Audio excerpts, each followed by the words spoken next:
അയോധ്യ രാമക്ഷേത്രത്തിൽ ധ്വജാരോഹണ ചടങ്ങിന് ശേഷിക്കുന്നത് മണിക്കൂറുകൾ മാത്രം. ഈ ഘട്ടത്തിൽ എന്താണ് ധ്വജാരോഹണം, ഇതിൻ്റെ പ്രസക്തി തുടങ്ങിയ വിഷയങ്ങളിൽ ആധികാരികമായി സംസാരിക്കാൻ പുത്തൻപുലരിയിൽ അതിഥി ഒപ്പം ചേരുന്നു. പ്രജ്ഞാപ്രവാഹ് അഖില ഭാരതീയ സംയോജകം രാഷ്ട്രീയ സ്വയം സേവക സംഘത്തിൻ്റെ മുതിർന്ന പ്രചാരകനുമായ ജയനന്ദകുമാർ. നന്ദേട്ട, പുത്തൻപുലരിയിലേക്ക് സ്വാഗതം. ഈ ധന്യ ദിവസത്തിൽ അങ്ങയോട് ചില ചോദ്യങ്ങൾ ചോദിക്കാനാകുന്നതിൽ അഭിമാനിക്കുന്നു. സ്വാഗതം. നമസ്തേ കൃഷ്ണരാജ്. നമസ്തേ. സന്തോഷം. നന്ദേട്ട, ഈ എല്ലാവരും അറിയട്ടെ, എന്താണ് നമസ്കാരം ധ്വജാരോഹണം?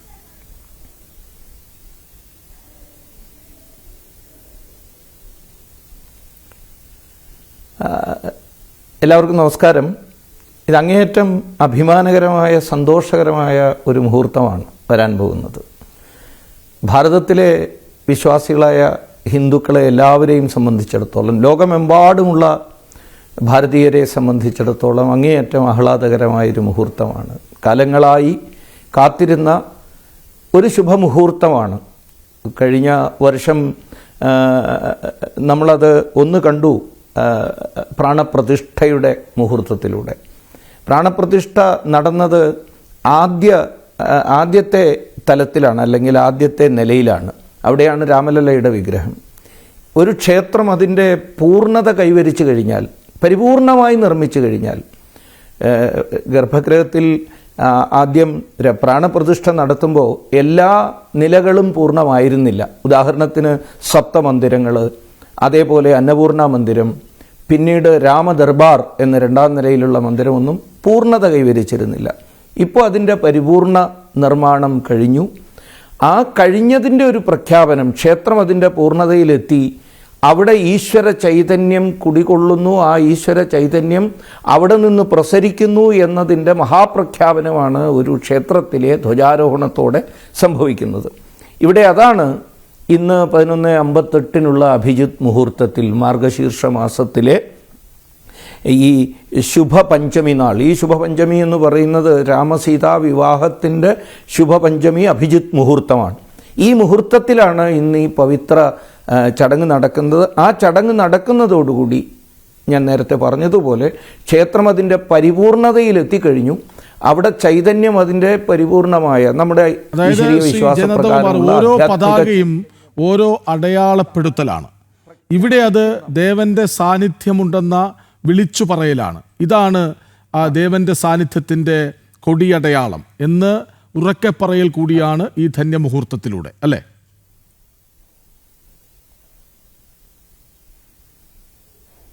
തീർച്ചയായിട്ടും അതാണ്. ഇവിടെ മറ്റൊരു വസ്തുത കൂടി നാം മനസ്സിലാക്കണം. ഈ പതാക 191 അടി ഉയരത്തിലാണ് പാറാൻ പോകുന്നത്. എന്തൊരു വലിയ ഉയർച്ചയാണ്, ഔന്നത്യമാണ്. നമുക്കറിയാം, 161 അടി പൊക്കമുള്ള ഗോപുരം, അതിൻ്റെ മുകളിൽ 30 അടി പൊക്കമുള്ള പോള്, അതിലാണ് 10 അടി വീതിയും 20 അടി നീളവുമുള്ള കാവി പതാക പാറാൻ പോകുന്നത്. ആ കാവി പതാകയിൽ ആലേഖനം ചെയ്തിട്ടുള്ള ചിഹ്നങ്ങൾ, അടയാളങ്ങൾ, ഒന്ന് സൂര്യവംശത്തിൻ്റെ, ഭാരതത്തിൻ്റെ ഏറ്റവും ശക്തമായ ആ സാമ്രാജ്യത്തിൻ്റെ കരുത്തിൻ്റെ പ്രതീകമായ സൂര്യഭഗവാന്റെ ചിത്രം. ആ സൂര്യഭഗവാനിൽ പ്രണവമന്ത്രം, ഓങ്കാരം ആലേഖനം ചെയ്തിരിക്കുന്നു. അത് മുഴുവൻ ഹൈന്ദവ വംശത്തിൻ്റെ, മാനവ കുലത്തിൻ്റെ തന്നെ അഭിമാനത്തിൻ്റെ മുദ്ര. അതിനോടൊപ്പം അയോധ്യയുടെ രാജവൃക്ഷം, കോവിദാരത്തിൻ്റെ അടയാളവും അതിൽ ഉണ്ടാകും എന്ന് മനസ്സിലാക്കാൻ കഴിയുന്നു. കോവിദാരം എന്നത് അയോധ്യയിലെ വംശത്തിൻ്റെ, മുഴുവൻ സൂര്യവംശത്തിൻ്റെയും പ്രതീകമായ വൃക്ഷമാണ്. ആ വൃക്ഷത്തെക്കുറിച്ച് തന്നെ രാമായണത്തിൽ പരാമർശങ്ങളുണ്ട്. 2-ാം കാണ്ഡത്തിൽ നമുക്കറിയാം, വനവാസ സമയത്ത് സത്യത്തിൽ ഭരതൻ ആ സമയത്ത് അവിടെ ഇല്ല. ഭരതൻ കേകയ രാജ്യത്തിലായിരുന്നു. പിന്നീട് മടങ്ങി വന്നപ്പോഴാണ് ഈ വലിയ കഠിനമായ ഹൃദയഭേദകമായ വാർത്ത അറിയുന്നത്. തനിക്ക് ഏറ്റവും പ്രിയങ്കരനായ തൻ്റെ ജ്യേഷ്ഠൻ കാട്ടിലേക്ക് അയക്കപ്പെട്ടിരിക്കുന്നു. ചക്രവർത്തിയാകേണ്ടി വരും, കാരണം പിതാവിൻ്റെ നിര്യാണം, അവിടെ ചക്രവർത്തിയുടെ സ്ഥാനം ഒഴിഞ്ഞു കിടക്കുന്നു. അതുകൊണ്ട് എല്ലാവരും നിർബന്ധിച്ച് തൽക്കാലത്തേക്ക് ചക്രവർത്തി ആയെങ്കിലും രാമൻ ഏതൊരു വേഷത്തിലാണോ വനവാസത്തിന് പോയത്, അതേ വേഷത്തിൽ ഭരതനും ശത്രുഘ്നനും, എന്നാൽ ചക്രവർത്തി ആകയാൽ സർവ്വസൈന്യ സന്നാഹങ്ങളോട് കാട്ടിലേക്ക് പുറപ്പെടുന്നു. ആ കാട്ടിലേക്ക് പുറപ്പെടുന്ന സമയത്ത് സ്വാഭാവികമായി ഉണ്ടാകുന്ന കോലാഹലം, ചതുർവ്യൂഹമാണ് പോകുന്നത്. ആ കോലാഹലം വനത്തിനുള്ളിലിരിക്കുന്ന രാമനും ലക്ഷ്മണനും കേൾക്കുന്നു. അപ്പോൾ ആരാണ് ഇവിടേക്ക് തങ്ങളെ ആക്രമിക്കാൻ വരുന്നത് എന്ന് മനസ്സിലാക്കാൻ, അല്ലെങ്കിൽ ആരാണ് വരുന്നതെന്ന് അറിയാൻ ലക്ഷ്മണൻ ഒരു വലിയ മരത്തിൻ്റെ മുകളിൽ കയറി നോക്കുന്നുണ്ട്. ആ ദൃശ്യം നമ്മൾ വീണ്ടും ഒന്നുകൂടി വാൽമീകി രാമായണത്തിൽ വായിച്ചാൽ നമുക്ക് മനസ്സിലാക്കാം. ലക്ഷ്മണൻ ക്രുദ്ധനായി അവിടുന്ന് ജ്യേഷ്ഠനോട് പറയുന്നത്, ഇതാ ദൂരെ നിന്നൊരു മഹാസൈന്യം, വേറെ ആരുടെയും സൈന്യമല്ല, അത് അയോധ്യയുടെ സൈന്യമാണ്, ഭരതനാണത് നയിച്ചു വരുന്നത്. ദുഷ്ടബുദ്ധിർ ഭരത. അത് പിന്നീട് പറയുന്നത് എങ്ങനെയാണ് ഭരതനാണെന്ന് മനസ്സിലാകുന്നത്, കോവിദാര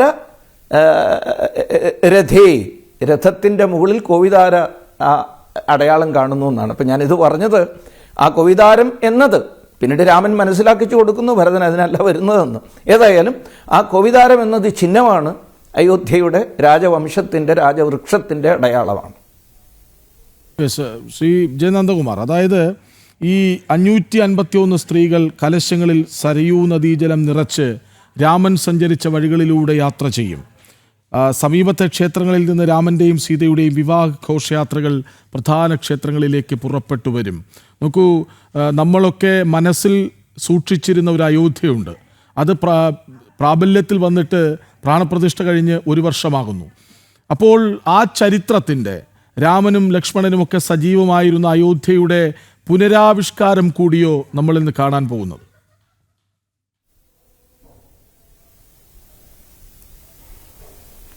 തീർച്ചയായിട്ടും അതാണ് ഞാൻ ആ മുഹൂർത്തത്തിൻ്റെ മഹത്വം പറഞ്ഞത്. ഈ മുഹൂർത്തം അന്നത്തെ ശുഭപഞ്ചമി, മാർഗശീർഷ മാസത്തിലെ ശുക്ലപക്ഷത്തിലെ ശുഭപഞ്ചമിയിലെ അഭിജിത്ത് മുഹൂർത്തത്തിലാണ് ഇത് സംഭവിക്കുന്നത്. വെച്ചാൽ ഓർക്കുന്നത് രാമസീതാ വിവാഹത്തിൻ്റെ ആ ശുഭമുഹൂർത്തം കൂടിയാണ്.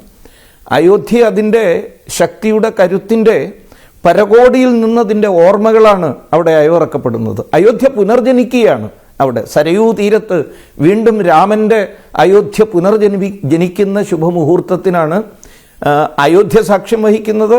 അയോധ്യയിൽ നിന്ന് ഉണരുന്ന ആ ആധ്യാത്മികതയുടെ, ഹൈന്ദവ ധർമ്മത്തിൻ്റെ ശക്തിയുടെ തരംഗങ്ങൾ ഭാരതത്തിലെമ്പാടും പരക്കാൻ പോകുന്നത്. അതൊരർത്ഥത്തിൽ നമ്മുടെ ആ ചൈതന്യത്തിൻ്റെ, നമ്മുടെ ധർമ്മത്തിൻ്റെ, സംസ്കാരത്തിൻ്റെ വീണ്ടെടുപ്പാണ്. ഓർമ്മ വീണ്ടും തിരിച്ചു കിട്ടുകയാണ്. ഒരു നാടിന് സംഭവിക്കുന്ന ഏറ്റവും വലിയ ഐശ്വര്യത്തിൻ്റെ സമയമാണ് ഓർമ്മകൾ വീണ്ടെടുക്കുക എന്നത്. നമുക്ക് നഷ്ടമായി പോയത് ഓർമ്മകളാണ്. നമ്മുടെ നാഗരികതയുടെ, നമ്മുടെ സംസ്കാരത്തിൻ്റെ ഓർമ്മ നമുക്ക് നഷ്ടപ്പെട്ടു. ആ സ്മൃതി നഷ്ടത്തെ മാറ്റുക എന്നത് ഒരു രാഷ്ട്രത്തിൻ്റെ ഉയർച്ചയ്ക്ക് ഏറ്റവും അനിവാര്യമാണ്. സിവിലൈസേഷണൽ വിസ്മൃതി എന്ന് പറയും. ആ വിസ്മൃതി ഇല്ലാതെയായി സ്മൃതി വീണ്ടും ലഭിക്കുന്നു. ഇപ്പോൾ ഗീതയിലൊക്കെ പറയുന്നത് നഷ്ടോ മോഹ സ്മൃതിർലബ്ധ. ഇപ്പോൾ ഭാരതം ആ ഒരു മുഹൂർത്തത്തിലാണ്. വീണ്ടും ഗാന്ധീവം കയ്യിലെന്നീ യുദ്ധസന്നദ്ധനാകുന്ന അർജുനനെ പോലെ ഐശ്വര്യത്തിൻ്റെ മാർഗത്തിലേക്ക് ഭാരതത്തെ നയിക്കാൻ ഭാരതം തയ്യാറാവുന്നതിൻ്റെ പ്രഖ്യാപനം കൂടിയാണ് അവിടെ നാം കാണുന്ന ആ കലശയാത്രയിലൂടെ, അതേപോലെ ഐശ്വര്യവത്യായ രഥയാത്രകളിലൂടെ എല്ലാവരും സ്വയം മറന്നുല്ലസിക്കുന്ന ഈ മുഹൂർത്തം സത്യത്തിൽ രാമസ്മൃതിയെ വീണ്ടെടുക്കുകയാണ് നാം. അഘോരികൾ അവിടെ എത്തുന്നു. അപ്പോൾ സ്വാഭാവികമായി ഇതൊരു പൂർണ്ണതയുടെ പ്രഖ്യാപനം എന്നതിൻ്റെ മറുവശത്ത് സാമൂഹിക സമത്വത്തിൻ്റെ കൂടി സന്ദേശമായി മാറുന്നില്ലേ?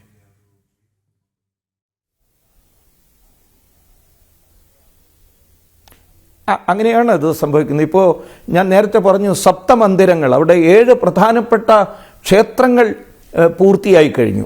അത് ആരുടെയൊക്കെയാണെന്ന് നോക്കിയാൽ തന്നെ ഒരു ഉദാഹരണം നമുക്ക് കാണാം.